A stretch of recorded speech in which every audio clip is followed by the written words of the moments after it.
मनपामध्ये शिवसेनेच्या माध्यमातून एक भाजपा हा मोठा पक्ष महापालिकेत आहे आणि 2 नंबरचा पक्ष हा शिवसेना आहे. त्या अनुषंगाने 19(1)च्या अनुषंगाने तो दावा दाखल केलेला आहे, परंतु त्यावरती अजून निर्णय घेतलेला दिसत नाही. गटनेता या गटनेता या नात्याने त्यांनी मला महापौर यांनी कॅबिन दिलेली आहे आणि त्या कॅबिनच्या माध्यमातून काम सुरू आहे.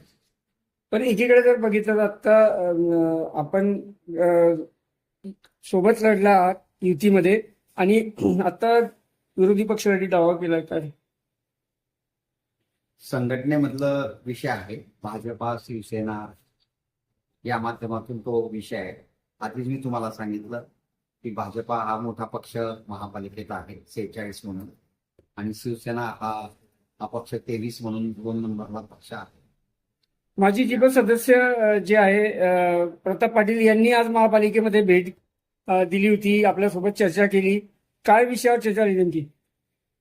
माजी जिल्हा परिषद सदस्य प्रताप भाऊ पाटील आज महानगरपालिकेला माझ्या कॅबिनला, गटनेता या कॅबिनला ते आले होते. त्यांच्यासोबत सर्व नगरसेवकांची एक मीटिंग, त्यांची एक सदिच्छा भेट तिथे झाली.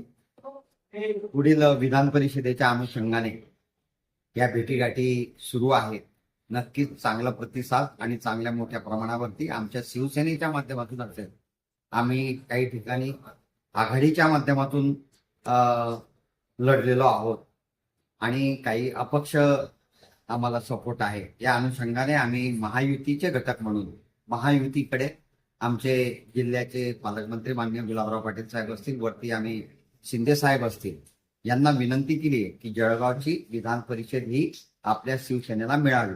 कारण की मागील काळामध्ये बरेच वर्ष ही शिवसेनेचं प्रतिनिधित्व विधान परिषदेवरती राहिलेलं आहे. त्या अनुषंगाने आम्ही इथे ही जागा मागितलेली आहे. त्या अनुषंगाने आमचे उमेदवार, आम्ही असं म्हटलं तर वावगं नाही की आमचे एकच उमेदवार आम्ही या माध्यमातून शिवसेनेने ठरवलेला आहे आणि त्या अनुषंगाने आम्ही त्यांची उमेदवारी मागत आहोत.